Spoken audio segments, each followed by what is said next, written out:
Hello everyone, welcome back to the channel. My name is Sakshi and I am here again with another psychology video. So basically ये जो video है ना, ये एक MCQ video रहने वाला है और इसमें हम चैप्टर 2 सेल्फ एंड पर्सनालिटी के जो मोस्ट इंपॉर्टेंट MCQs हैं वो डिस्कस करने वाले हैं. तो चलिए शुरू करते हैं बिना देरी किए. Question first. Dash approach focus on specific quality or psychological attributes of a person which makes him or her different from others. तो देखो इसमें हमें क्या बताना है, इसमें हमें वो अप्रोच बतानी है जो स्पेसिफिकली फोकस करते हैं एक इंडिविजुअल की क्वालिटीज़ पे और उसके साइकोलॉजिकल एट्रीब्यूट्स पे. मतलब ऐसी क्वालिटीज़, ऐसे साइकोलॉजिकल एट्रीब्यूट्स जो उस इंडिविजुअल को बाकी के जो इंडिविजुअल हैं उनसे अलग बनाती हैं. तो ऐसी कौन सी अप्रोच है? ठीक है, सो यहाँ पे हमारे पास ऑप्शन है. Option A trait approach, option B type approach, option C interactional approach. So जो इसका करेक्ट ऑप्शन है वो है option A, that is trait approach. Now next question. अब यहाँ पे हमें पूछ रहे हैं the word personality is derived from the Latin word dash. तो हमें बताना है कि भाई साहब ये जो पर्सनालिटी वर्ड है ना, ये आखिरकार आया कहाँ से है. ठीक है, so personality is derived from the Latin word. So personality जो है, पर्सोना एक वर्ड है, लैटिन वर्ड है ये, वहाँ से पर्सनालिटी आई है, वहाँ से इसका ओरिजिन हुआ है. ओके, तो चलिए अब नेक्स्ट क्वेश्चन पे चलते हैं. सो देखो चारक संहिता क्या है. देखो चारक संहिता ना हमारी एक बहुत पुरानी एक आयुर्वेदिक बुक है. ठीक है, और ये चारक संहिता लिखी किसने है? चारक संहिता लिखी गई है चरक द्वारा. ठीक है, चरक ने चारक संहिता बुक लिखी थी जो आयुर्वेद पे बेस्ड है. और ठीक है, इस बुक के अकॉर्डिंग जो है पर्सनैलिटी को 3 ह्यूमरल एलिमेंट्स के बेसिस पे क्लासीफाई किया जाता है. ठीक है, अब वो जो 3 ह्यूमरल एलिमेंट्स हैं, ठीक है, 3 ह्यूमरल एलिमेंट्स को कहते क्या हैं? ऑप्शन ए गुणास, बी प्रकृति, सी बुद्धि, डी त्रिदोषा. तो इसका जो करेक्ट ऑप्शन है वो है option D, that is tridosha. Sattva, rajas and tamas guna are the personality type based on dash in Charaka Samhita. अब देखो एक पर्सनैलिटी टाइप तो हमने पहले पढ़ी, पहले वाले क्वेश्चन में डिस्कस की ना कि चरक संहिता ने जो है त्रिदोषा के बेस पे 3 ह्यूमरल एलिमेंट्स के बेस पे पर्सनालिटी को क्लासिफाई किया था. अब चरक संहिता के अंदर एक और उन्होंने पर्सनालिटी टाइप दी थी, चारक ने एक और पर्सनालिटी टाइप दी थी, वो ये है. ठीक है, तो उसमें कहते हैं कि जो सत्वगुण, रजस गुण और तमस गुण है, ये पर्सनालिटी टाइप हैं जो किस पे बेस्ड है वो हमें बताना है. ऑप्शन ए है हमारे पास fluid, option B temperament, option C trigunas, option D prakriti. तो इसका जो करेक्ट ऑप्शन है वो है ऑप्शन सी, दैट इज ये जो हम क्लासिफिकेशन की है सत्व गुण, रजस गुण, तमस गुण, ये त्रिगुणास पे बेस्ड है. ठीक है, कि 3 तरह के गुण होते हैं और उसके बेसिस पे हम जो है एक इंडिविजुअल को क्लासिफाई करते हैं. तो एक इंडिविजुअल में सत्व गुण भी हो सकता है, रजस गुण भी हो सकता है और तमस गुण भी हो सकता है. ठीक है, who classified personality on the basis of body build and temperament. तो भाई साहब इसमें आपको बताना है कि बॉडी बिल्ड और टेम्परामेंट के बेसिस पे जो है हमारी पर्सनालिटी किसने क्लासिफाई की थी. तो बेसिकली यहाँ पे आपको साइकोलॉजिस्ट का नाम बताना है. तो शेल्डन जो थे, शेल्डन ने एक इंडिविजुअल की पर्सनालिटी को एक तो उसके टेम्परामेंट और उसकी बॉडी बिल्ड, बॉडी टाइप के बेस पे पर्सनालिटी को क्लासिफाई किया था. Next question. People with personality type C are prone to dash. तो यहाँ पे हमें बताना है कि जिन लोगों की पर्सनालिटी टाइप सी होती है, ठीक है, वो लोग किस डिसीज़ को ज़्यादा प्रोन होते हैं. ठीक है, option A cancer, option B heart diseases, option C stress. तो इसका जो करेक्ट ऑप्शन है वो है option A, that is cancer. जो लोग टाइप सी वाले होते हैं ना, जिनकी पर्सनालिटी टाइप सी इस कैटेगरी में जो लोग फॉल करते हैं, वो ज़्यादातर चांसेस होते हैं कि वो कैंसर का शिकार हो जाएं. ठीक है, या फिर उन्हें कैंसर हो सकता है. चलिए अगला क्वेश्चन देखते हैं. Dash gave a personality type in which he grouped people into introverts and extroverts.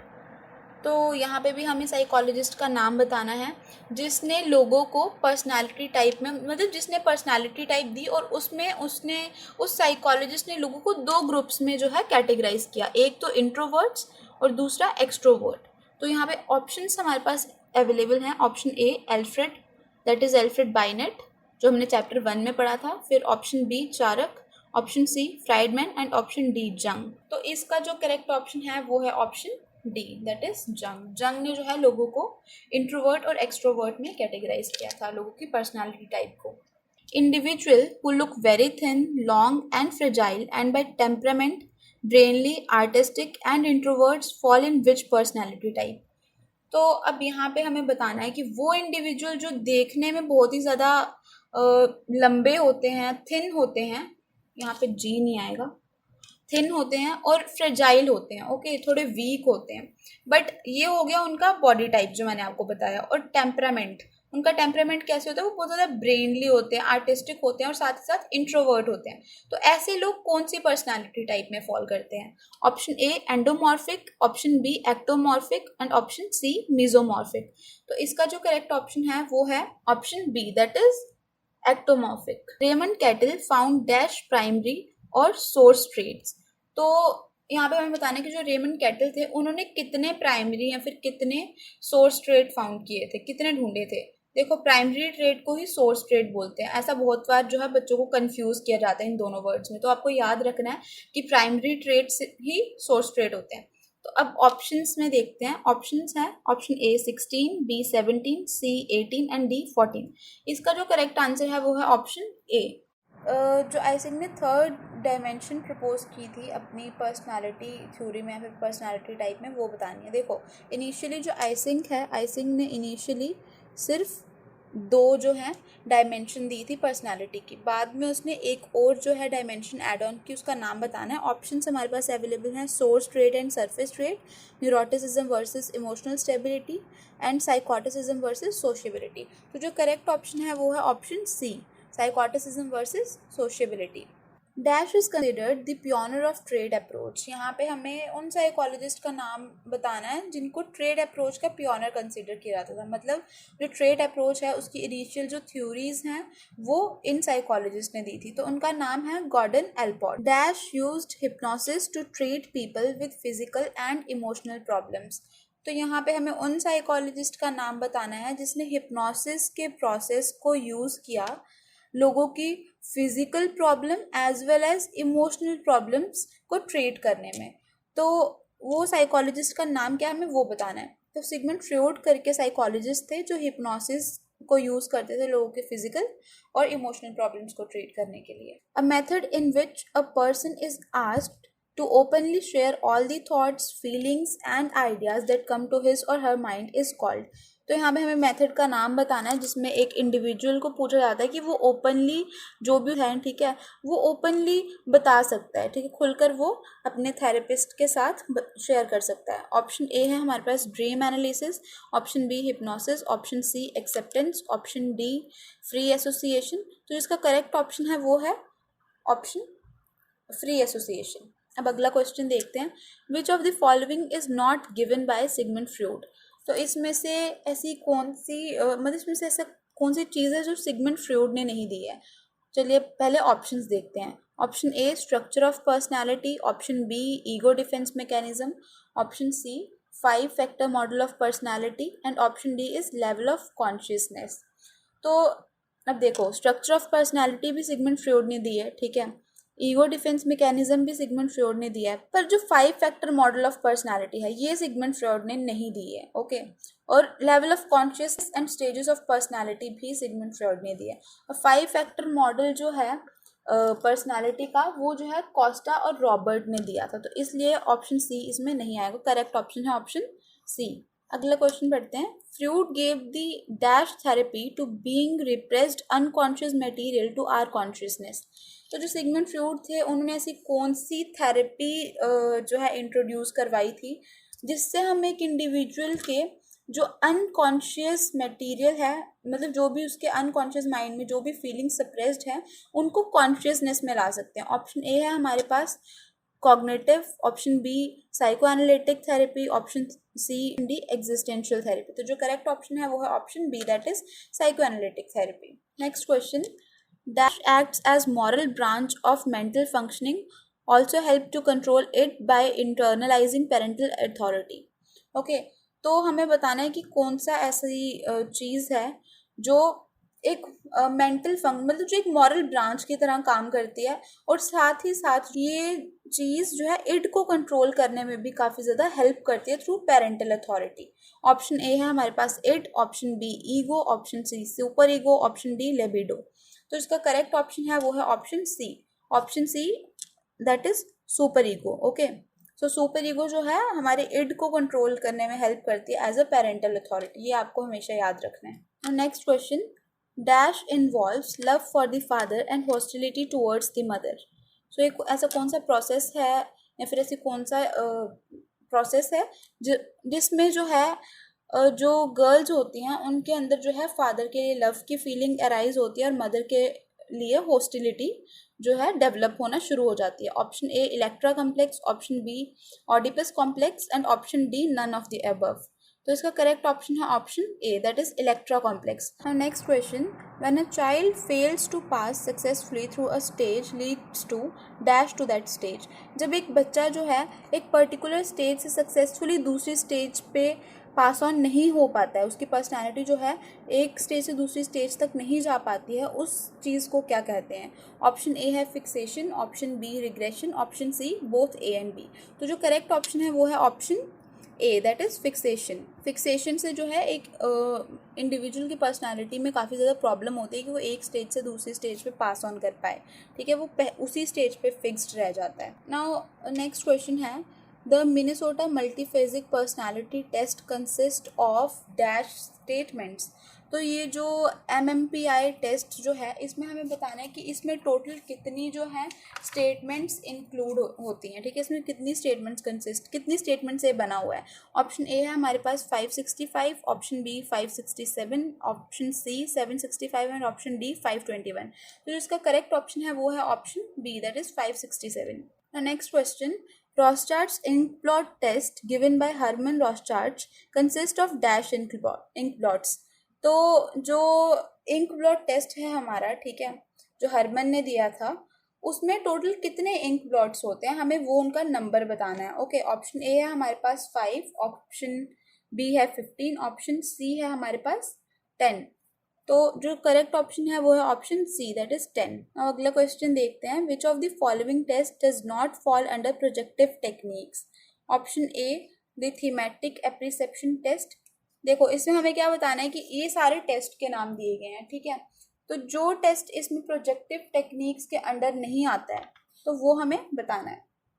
Option A the thematic apperception test, B sentence completion test, C draw a personality test and D is EPQ, that is Ising's personality questionnaire। Okay, तो जो correct option है वो है option D, that is Ising's personality questionnaire। Next question, Hippocrates proposed a typology of personality based on dash। Okay, तो अब Hippocrates जो थे ये भी एक साइकोलॉजिस्ट थे, इन्होंने भी एक पर्सनालिटी टाइप जो है दी, ठीक है।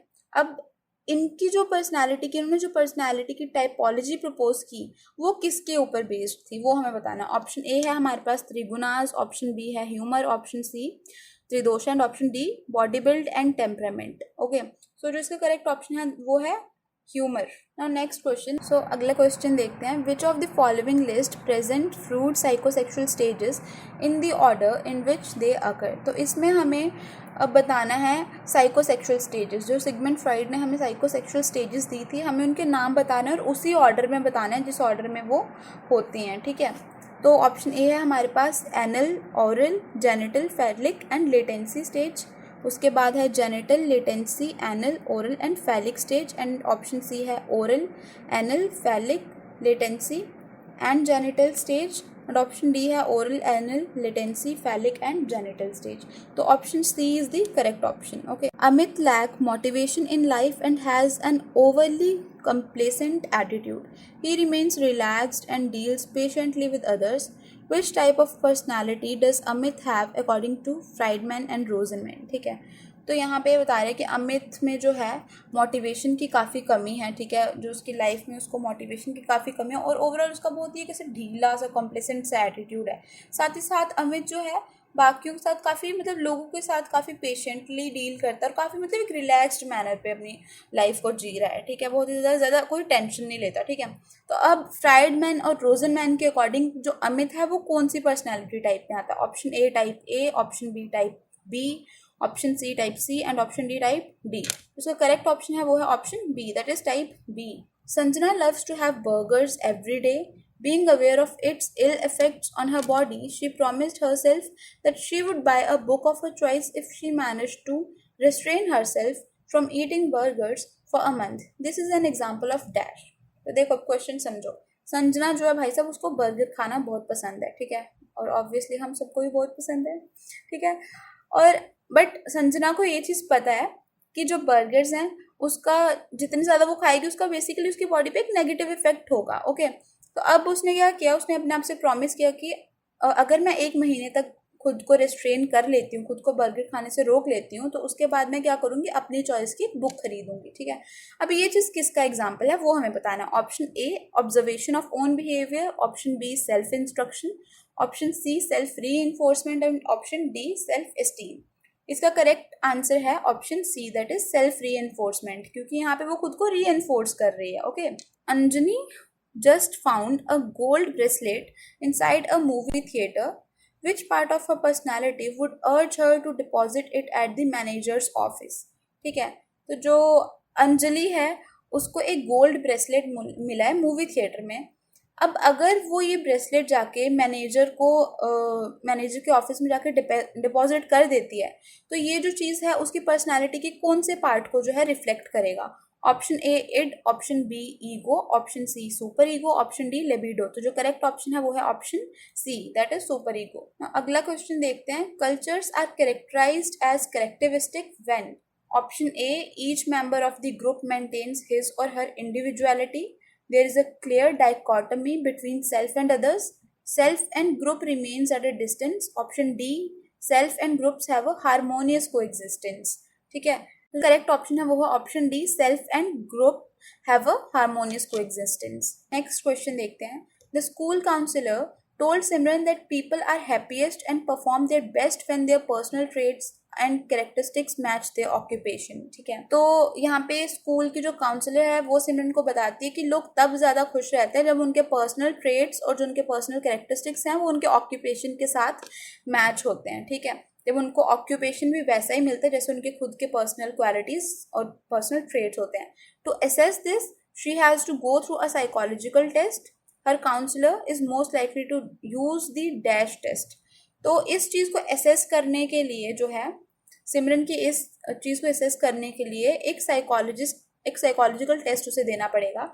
अब हमें बताना है कि जो उसकी काउंसलर है वो कौन सा टेस्ट यूज़ करेगी उस पर। Option A Minnesota multiphasic personality inventory test, option B Eysenck's personality questionnaire, option C 16 personality factor questionnaire and option D draw a person test. इसका करेक्ट ऑप्शन है वो है 16 पर्सनैलिटी फैक्टर क्वेश्चनयर। ओके, अब next question देखते हैं। Collective unconscious consist of dash that are not individually acquired but are inherited. ठीक है, तो जो हमारे कलेक्टिव अनकॉन्शियस बिलीव्स होते हैं कंसिस्ट ऑफ डैश, वो किन चीज़ों से कंसिस्ट होते हैं जो हमारे अंदर इंडिविजुअली हमने एक्वायर तो नहीं किए होते बट हम इनहेरिट करते हैं उन्हें अपने पूर्वजों से या फिर अपने पेरेंट्स से। ओके, ऑप्शन ए है हमारे पास trait, option B archetypes, option C conflict, option B dreams. इसका करेक्ट ऑप्शन है option B. Now which factor is true of people who are low in self efficacy. अब हमें इसमें बताना है कि कौन सा ऑप्शन सही है उन लोगों के लिए जिनकी सेल्फ एफिकेसी जो है कम होती है, वो सेल्फ एफिकेसी में लो होते हैं। सो फर्स्ट पार्ट हम देखते हैं। They feel less fearable and do not shy away from taking risk. And second part है they avoid challenges and allow people to select and shape their environment. Option part 3 जो है they don't believe that luck and fate control their life's outcome. And fourth is it can be enhanced by presenting weak role models. Okay, तो अब देखो अगर हम ध्यान से देखें तो जो सेकंड पार्ट है जिसमें उन्होंने लिखा है कि जो जिन लोगों में सेल्फ एफिकेसी कम होती है क्या करते हैं, ये चैलेंजेस को अवॉइड करते हैं। ठीक है, और दूसरे लोगों पे डिपेंडेंट रहते हैं कि भाई साहब वो हमारे लिए हमारी इन्वायरमेंट को सिलेक्ट करें और उसे शेप करके दें। ठीक है, और अगर हम पार्ट 4 देखें तो इसमें है it can be enhanced by presenting weak role models. तो लो सेल्फ एफिकेसी और ज़्यादा लो कैसे की जाती है कि जब हम क्या बोलते हैं, जब हम वीक रोल मॉडल्स को रिप्रेजेंट करेंगे, मतलब जब हम वीक रोल मॉडल्स को, हमारे रोल मॉडल्स ही वैसे होंगे जब हम इस तरह के रोल मॉडल्स को फॉलो करते हैं जिनसे हमारी सेल्फ एफिकेसी और लो होती है। ठीक है, तो अब ऑप्शन ए देखें तो part 1 and part 3, option B second and first, option C third and fourth and option D second and fourth. तो जो करेक्ट ऑप्शन है that is option D. that is second and fourth. Which of these statement are true about self as an object? इसमें से हमें बतानी है कि इसमें से कौन सी स्टेटमेंट ट्रू है सेल्फ एज एन ऑब्जेक्ट के लिए, जो हमें बताती है कि सेल्फ जो है एक ऑब्जेक्ट की तरह जो है काम करता है, ठीक है। अब अगर स्टेटमेंट, पहली स्टेटमेंट को अगर हम देखें, self is an entity that does something, ठीक है। एंड स्टेटमेंट 2 कहती है self is being described as a knower, और थर्ड हमें कहती है self gets observed and come to be known, and fourth is self is an entity on which something is being done. तो object है, ठीक है। एक तो हमारे पास आ गई स्टेटमेंट 4 कि सेल्फ एक ऐसी एंटिटी है जिसपे जो है कोई भी चीज़ की जाती है, एक तो फोर्थ ऑप्शन। एंड अगर हम इसके अलावा अगर एक और स्टेटमेंट हमें चूज करनी हो तो that is self gets observed and comes to be known. So third and fourth option, that again option D. Now, two statements are given in the question below as assertion and reasoning. Read the statement and choose the appropriate option. Assertion है, a person who has strong aggressive tendency may see other people as being excessively aggressive towards him or her. ठीक है, एक person जो खुद बहुत ज़्यादा aggressive रहता है, ठीक है, वो दूसरे लोगों को भी बहुत ही ज़्यादा एग्रेसिव देखता है अपनी तरफ कि भाई दूसरा बंदा जो है मुझे बहुत ज़्यादा एग्रेसिव बिहेवियर शो कर रहा है, भले ये चीज़ उसके खुद के अंदर जो है प्रेजेंट होती है, ये एग्रेसिवनेस उसके खुद के अंदर प्रेजेंट है। अब assertion इज करेक्ट, ओके। अब रीज़न देखते हैं।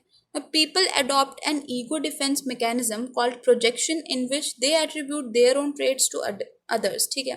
तो इन्होंने इनका रीज़न दिया है कि ये इस वजह से होता है क्योंकि लोग जो है एक ईगो डिफेंस मैकेनिज्म अडॉप्ट करते हैं, ठीक है। What is ego defence mechanism? ये एक ऐसा सिस्टम होता है जो हमें एंग्जाइटी से बचने के लिए हम ये यूज़ करते हैं, ठीक है। और रीज़न ये बता रहे हैं कि लोग ऐसा ईगो डिफेंस मैकेनिज्म यूज़ करते हैं जिसे प्रोजेक्शन कहते हैं। इसमें हम क्या करते हैं, अपने एट्रीब्यूट्स जो है लोगों को कंट्रीब्यूट कर देते हैं। भाई मैं एग्रेसिव हूँ लेकिन मैं नहीं मानूंगी कि मैं एग्रेसिव हूँ, मुझे दूसरा वाला इंसान ज़्यादा एग्रेसिव लगेगा, ओके। सो रीजन और एजर्शन दोनों ही करेक्ट है, reason is the correct explanation of the assertion. अगला एजर्शन देखते हैं। Self concept is the way we perceive ourselves and the ideas we hold about our competencies and attribute. तो बिल्कुल correct है। सेल्फ कंसेप्ट क्या होता है? सेल्फ कंसेप्ट होता है कि हम सेल्फ मतलब हम खुद के बारे में क्या परसीव करते हैं, हमारे खुद के बारे में क्या आइडियाज़ हम होल्ड करते हैं, हमारी कंपिटेंसीज क्या है, हमारे एट्रीब्यूट्स क्या है, ये जब चीज़ें हमें पता होती है ना तो हम उसे कहते हैं सेल्फ कंसेप्ट। तो इसका रीज़न क्या है? Parents who make decision for their children when they do not need assistance often suffer from low self esteem. जब पेरेंट्स जो है अपने बच्चों के decision most of the time खुद लेते हैं, उन्हें डिसीजंस खुद नहीं लेने देते, पेरेंट्स उनके बिहाफ पे जब डिसीजंस लेते हैं, ठीक है। तो इसकी वजह से क्या होता है, बच्चों की जो सेल्फ एस्टीम है वो लो रह जाती है, उसकी डेवलपमेंट सही से हो नहीं पाती। तो देखो रीज़न तो करेक्ट है, रीज़न में जो स्टेटमेंट दी है वो तो करेक्ट है, बट रीज़न जो है ये करेक्ट एक्सप्लेनेशन नहीं है असर्शन की। अब आता है हमारे पास पिक्चर बेस्ड क्वेश्चंस, ओके। अब हमें इसमें ये जो पिक्चर दी है, इस पिक्चर को पहले तो हमें ध्यान से देखना है, ठीक है, और फिर इस पिक्चर के बेस्ड पे हमें जो है बाकी सारे के सारे जो भी क्वेश्चंस हैं वो हमें आंसर करने हैं। Which type of personality assessment is being depicted in the above picture, ठीक है। तो कौन सी पर्सनालिटी असेसमेंट इसमें हमें ऊपर पिक्चर में डिपिक्ट की गई है? दैट इज प्रोजेक्टिव टेक्निक, ठीक है। ये जो प्रोजेक्टिव टेक्निक है इसके अंदर ये टेस्ट, पिक्चर बेस्ड टेस्ट आते हैं, ओके। अगला क्वेश्चन देखते हैं। Which of the following is not characteristic of this test? इसमें हमें बताना है कि कौन सा ऑप्शन जो है वो इस टेस्ट की कैरेक्टरिस्टिक को डिस्क्राइब नहीं करता है, ठीक है। ऑप्शन ए है it reveals the unconscious mind, बिल्कुल सही कि ये टेस्ट जो है यूज़ किया जाता है बेसिकली एक इंडिविजुअल के जो अनकॉन्शियस माइंड में जो भी चीज़ें चल रही हैं वो रिवील करने के लिए। Option B it can be conducted only on an individual basis. Option C its interpretation is objective, and option D the stimuli are unstructured। तो जो करेक्ट ऑप्शन है that is option C, its interpretation is objective. इसकी interpretation जो है objective नहीं होती है बल्कि सब्जेक्टिव होती है, तो option C is the correct option. अगला क्वेश्चन है identify the name of the test from the options given below. तो इस टेस्ट का नाम क्या है जिसमें हमें पिक्चर्स दिखाई जाती हैं, ओके, और हमें बताना होता है, आगे हमें स्टोरी डिस्क्राइब करनी होती है। Option A thematic apperception test, option B option A is appreciation test and B is thematic apperception test, C theatre apperception test, D theatre appreciation test. तो जो करेक्ट ऑप्शन है वो है option B, thematic apperception test. और next question देखिए, which of the following statement are not true of this test. तो ये जो इसको टैट भी कहा जाता है इस टेस्ट को, तो टैट में इसमें से कौन सी स्टेटमेंट है जो इस टेस्ट के बारे में ट्रू नहीं है। तो first statement is, in the first phase called performance proper the subject are shown the card and are asked to tell what they see in each of them. Statement 2, the second phase is called inquiry, and third statement is each picture card depicts one or more people in variety of situations. And statement 4, the subject is asked to tell a story describing the situation presented in the picture. देखो अब जो statement first और statement second है तो ये correct है, ठीक है, स्टेटमेंट में कुछ गलत नहीं है, लेकिन ये इस टेस्ट से रिलेटेड नहीं है। ये इंक ब्लॉट टेस्ट में अगर दिया होता तो ये करेक्ट होता, तो इसलिए ये फर्स्ट एंड सेकंड तो इनकरेक्ट हुए, ठीक है। बचा क्या, थर्ड एंड फोर्थ। और थर्ड और फोर्थ में, थर्ड में क्या बताया कि हर एक पिक्चर जो है एक या एक से ज़्यादा जो है पीपल कंसिस्ट कर सकती है और वेराइटी ऑफ सिचुएशन कंसिस्ट कर सकती है, तो ये भी करेक्ट है। और लास्ट जो स्टेटमेंट में दिया है कि जो सब्जेक्ट है उसे बोला जाता है कि जो आप देख रहे हो इस पिक्चर में, जो भी स्टोरी आपके दिमाग में फॉर्म हो रही है वो आपको लिखनी है, वो आपको बतानी है, okay. Third and fourth is correct, but हमें इसमें बताना है कि कौन सा वाला करेक्ट नहीं है। सो फर्स्ट एंड सेकंड जो है ऑप्शन हमारे पास ए आएगा, ऑप्शन ए, जिसमें फर्स्ट एंड सेकंड स्टेटमेंट हमारे पास आ रही है। अगला क्वेश्चन देखते हैं, which of the following is not a drawback of this test. अब इसमें से हमें बताना है कि कौन सा वाला जो है इस टेस्ट का ड्रॉबैक नहीं है। It requires sophisticated skills and specialised training, it has problems associated with reliability of scoring, and C is it has problem associated with validity of interpretations, and option D is it has indirect measure of assessment. तो option जो last है D, it is an indirect measure of assessment. Identify the stimuli that are used in such kind of test as given in the above picture. तो हमें इसमें बताना है कि क्या स्टिमुलाई दिया जाता है इंडिविजुअल को जब हम ये पर्सनालिटी टेस्ट यूज़ करते हैं, जब हम थीमेटिक एप्रिसेप्शन टेस्ट यूज़ करते हैं, जब जहाँ पे हमें पिक्चर्स दिखाई जाती हैं, ठीक है। ऑप्शन ए है स्टोरीज, बी है कार्टून, सी है ink blot, and D is picture cards. So option D is correct, that is picture cards. Mir had no recollection of the bicycles he received as a gift on his birthday, on his 10th birthday. Okay, but when Neeta reminded him about the same, he was able to recall the same. This is because the memories of his birthday were lying in the dash level. ठीक है, ये बता रहे हैं कि मीर जो है उसे सही से याद नहीं है कि जो भी उसके 10th बर्थडे पे उसको बाइसाइकिल्स गिफ्ट की गई थी, बट जब नीता उसको रिमाइंड करवाती है इस चीज़ के बारे में तब उसको ये चीज़ रिकॉल हो जाती है। तो अब हमें बताना है कि जो ये मेमोरीज हैं, मेरे की ये जो मेमोरीज हैं वो उसके कौन से माइंड के कौन से लेवल पे जो है स्टोर हो रखी हैं, ठीक है, कॉन्शियस, प्री कॉन्शियस या फिर अनकॉन्शियस। तो ये सारी मेमोरीज जो हमें एक स्टिमुलस मिलने के बाद या फिर जब हमें याद कराया जाता है उसके बाद हमें चीज़ें याद आती हैं, तो ये सारी चीज़ें कहाँ स्टोर होती हैं, प्री कॉन्शियस में, ओके, हमारे प्री कॉन्शियस माइंड में ये सब चीज़ें स्टोर होती हैं। Shobhita did not get admission in the college of her choice. She told her friends that she never really wanted to go there. She is using a defense mechanism called. तो यहाँ पे ये बता रहे हैं कि शोभिता एक लड़की है जिसको अपनी खुद की चॉइस, अपनी पसंद के कॉलेज में एडमिशन नहीं मिली, और अब वो अपने दोस्तों को पूछने में बताती है कि नहीं भाई साहब, मैं तो इस कॉलेज में कभी जाना ही नहीं चाहती थी, ठीक है। तो अब हमें इसमें बताना है कि वो कौन सा डिफेंस मैकेनिज्म यूज़ कर रही है, ठीक है। वो अपना बिहेवियर जो है टोटली अपनी चॉइस के अपोजिट शो कर रही है ना यहाँ पे। वो चाहती तो थी उस पर्टिकुलर कॉलेज में एडमिशन लेना, बट उसको नहीं मिला, तो दोस्तों के सामने she was pretending, she was behaving like कि मैं कभी यहाँ जाना ही नहीं चाहती थी। सो ऑप्शंस देखते हैं, ऑप्शन ए है रिप्रेशन, बी है प्रोजेक्शन, सी है reaction formation, and D is denial. तो इसका जो करेक्ट ऑप्शन है वो है ऑप्शन सी। नेक्स्ट क्वेश्चन देखते हैं, dash is a way of reducing anxiety by distorting reality. Option A super ego, B defence mechanism, C consciousness, D none of the above. Okay, so इसका जो correct option है वो है option B, that is defense mechanism. Now value judgment of a person about himself or herself is called dash. जब एक individual, एक person जब खुद को जज करता है, ठीक है, जब वो अपने आप को खुद ही जज करता है तो उस चीज़ को क्या कहते हैं। Option A self esteem, option B self efficacy, option C self regulation, option D self cognition. So correct option is option A, that is self-esteem. The notion of dash is based on Bandura's theory of learning. तो Bandura की जो theory of learning जो Bandura ने दी थी, उस पे कौन सा नोशन जो है बेस्ड है वो हमें बताना है। ऑप्शन ए है हमारे पास सेल्फ एस्टीम, ऑप्शन बी है हमारे पास self efficacy, and option C है हमारे पास सेल्फ रेगुलेशन, ऑप्शन डी है हमारे पास सेल्फ कॉग्निशन। जो इसका करेक्ट ऑप्शन है वो है self efficacy. According to the Indian approach personality is the combination of dash गुनास। तो इंडियन अप्रोच के अकॉर्डिंग जो पर्सनालिटी है वो कितने गुण का कॉम्बिनेशन है, कितने गुण जो हैं वो मिलके एक पर्सनालिटी बनाते हैं इंडिविजुअल के। ऑप्शन ए है that is the combination of two गुनास, ठीक है, बी है थ्री, फोर है फोर, सॉरी सी ऑप्शन है four, and D is none of the above, ठीक है। तो जो इसका करेक्ट ऑप्शन है वो है option B that is three.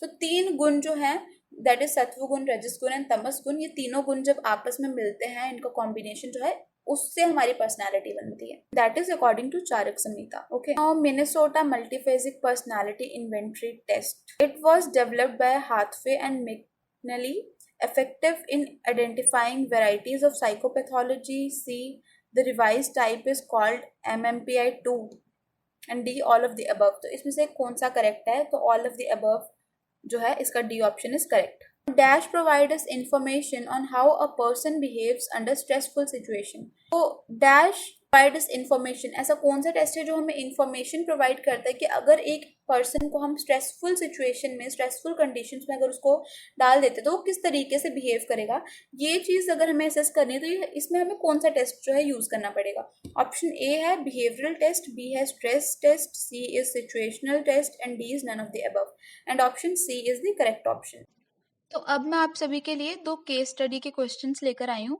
देखो, वैसे तो अभी तक आपने जितने भी एनसीईआरटी के एमसीक्यू क्वेश्चंस करे हैं ना, उनमें बहुत सारे क्वेश्चंस जो हैं आपके कवर हो जाते हैं, पर फिर भी कुछ केस स्टडी क्वेश्चंस उठाए हैं सैम्पल पेपर से ताकि आपकी प्रैक्टिस हो जाए, ठीक है। तो चलिए फिर शुरू करते हैं। सो थीमेटिक एप्रिसेप्शन टेस्ट। तो अब ये जो थीमेटिक एप्रिसेप्शन टेस्ट है ये बहुत ही ज़्यादा जो है एक पॉपुलर टेस्ट है, और ये दिया किसने था? ये दिया था मॉर्गन और मोरे ने, और 1935 में दिया था। और इनका मानना था कि जो भी स्टोरी वो हमें डिस्क्राइब करेगा वो कहीं ना कहीं क्लूज प्रोवाइड करता है हमारे सब्जेक्ट के इंटरपर्सनल रिलेशनशिप्स और उसके सेल्फ एटीट्यूड के बारे में। इंटरपर्सनल रिलेशनशिप मतलब जो उसके खुद के रिलेशन दूसरे लोगों के साथ उसके किस तरह के रिलेशन है उसके बारे में क्लू प्रोवाइड करेगा, और उसके खुद के बारे में, उसकी सेल्फ के बारे में और उसकी एटीट्यूड्स के बारे में वहां से हमें काफी ज्यादा चीजें पता चलती हैं, ठीक है। टैट का जो डाटा है ये एक्सपेक्ट किया जाता है कि कहीं ना कहीं एक पर्सन की नीड्स और उसका जो नेचर है, उसके जो इमोशनल कन्फ्लिक्ट्स, इमोशंस और जो कन्फ्लिक्ट्स हैं उसके बारे में कहीं ना कहीं हमें इस टेस्ट के जरिए पता चलता है, ठीक है। अब इसकी मेन जो पॉइंट्स बताए हैं, ये बताया है कि जो टैट में ये जो पिक्चर हमें दी जाती है ना इस टेस्ट में, तो ये जो पिक्चर हमें प्रोवाइडेड होती है ये हमारे सब्जेक्ट को एक स्टिमुलस देती है, और इस स्टिमुलस की हेल्प से ही हम जो है आगे फिर स्टोरी फॉर्म कर पाते हैं, ठीक है। और उसके बाद इस टेस्ट में जो हमें 31 कार्ड्स दिए गए होते हैं, ठीक है, वो कार्ड्स जो हैं सबसेट्स में यूज किए जाते हैं। मतलब कुछ कार्ड्स जो हैं वो सिर्फ गर्ल्स और बॉयज पे यूज किए जाएंगे, तो कुछ एडल्ट गर्ल्स एंड बॉयज पे यूज किए जाएंगे, मतलब कुछ सिर्फ मेन एंड विमेन पे यूज किए जाते हैं, ठीक है। और ये जो टेस्ट है ये अलग अलग पर्सनालिटीज को स्टडी करने के लिए यूज होता है, खासकर अगर हमें कोई डिसऑर्डर असेस करना है, ठीक है, जैसे कि साइकोसोमेटिक इलनेस हमें असेस करनी है, उसका पता करना है, तो ये टेस्ट जो है यूज होते हैं न्यूरोसिस के लिए, साइकोसिस के लिए और साथ ही साथ साइकोसोमेटिक इलनेस के लिए। अब चलिए क्वेश्चंस पे चलते हैं। In which year was TAT developed? तो कौन से ईयर में टैट जो है डेवलप हुआ था? वो हुआ था 9। उसके बाद अगला क्वेश्चन देखते हैं, which of these is not considered as a part of TAT subset? तो इसमें से कौन सा जो है ऑप्शन होगा जिसपे जो है टैट अप्लाई नहीं होता, मतलब जिसपे हम ये थीमेटिक एप्रिसेप्शन टेस्ट यूज नहीं कर सकते? इसका जो आंसर है वो है option B that is rabbit. अब अगला क्वेश्चन देखो, how many cards are used in TAT? तो टैट में कितने कार्ड्स यूज होते हैं? टोटल 31 यूज होते हैं, ठीक है। 30 यूज होते हैं ब्लैक एंड व्हाइट कार्ड्स, और एक जो है वो ब्लैंक कार्ड होता है, ओके। तो उसके बाद नेक्स्ट क्वेश्चन है, TAT is use to study. TAT जो ये टेस्ट है ये हम किसके लिए यूज़ करते हैं, क्या चीज़ स्टडी करने के लिए टेस्ट यूज़ होता है? तो न्यूरोसिस, साइकोसिस एंड बिहेवियरल डिसऑर्डर्स जैसी इलनेसेस या फिर डिसऑर्डर्स को ट्रीट करने के लिए या फिर असेस करने के लिए जो टैट है ये यूज़ होता है। तो अब अगले क्वेश्चन पे चलते हैं। देखो इसमें अब ट्रेट अप्रोच के बारे में बताया और ये काफ़ी ईजी, अगर आप इसे एक बार खुद रीडिंग लगाएंगे तो आपको आराम से समझ आ जाएगा, ठीक है। तो चलिए डायरेक्ट इसके क्वेश्चन पे चलते हैं। Now who among these psychologist have not given theory on trade approach. तो इसमें से हमें बताना है कि ये जो ऑप्शंस दिए हैं इसमें से कौन से साइकोलॉजिस्ट ने ट्रेड अप्रोच पे थ्योरी नहीं दी है, ठीक है।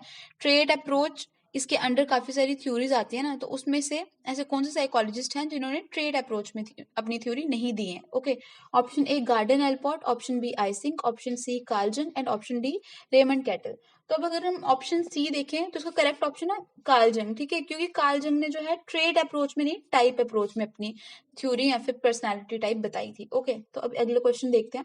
What do the trait approach theories aim at discovering while doing psychological analysis, ठीक है। तो ये पूछ रहे हैं कि जो ट्रेड अप्रोच की जितनी भी थ्योरीज होती हैं जब ये अपना साइकोलॉजिकल एनालिसिस कर रही होती है उस समय इनका मेन एम क्या रहता है, इनका मेन एम क्या डिस्कवर करने में रहता है, ठीक है, इनका मेन मोटिव क्या होता है कि हमें क्या डिस्कवर करना है। तो इसका करेक्ट आंसर है बिल्डिंग ब्लॉक्स। तो जितनी भी ट्रेड अप्रोच के अंदर थ्योरीज आती है इनका मेन मोटिव यही होता है कि हमें एक पर्सनालिटी का बेसिक बिल्डिंग ब्लॉक्स डिस्कवर करने हैं, ठीक है। Now which type of characteristics of a person is identified by trade theories. तो इसमें ये पूछ रहे हैं कि ट्रेड थ्योरीज द्वारा एक पर्सन के किस तरह के कैरेक्टरिस्टिक्स को आइडेंटिफाई किया जाता है, ठीक है। तो इसका करेक्ट आंसर है that is primary trait. Trade theory जो है ये फोकस करती है इंडिविजुअल के प्राइमरी ट्रेड्स, प्राइमरी कैरेक्टरिस्टिक्स को आइडेंटिफाई करने में। ओके, यहाँ पे हमारा वीडियो ख़त्म होता है। हमारे सारे जो इस चैप्टर के इम्पॉर्टेंट MCQs हैं वो सारे के सारे हमने इस वीडियो में कवर कर लिए। तो अगर आपको वीडियो अच्छा लगे तो please like, share and subscribe.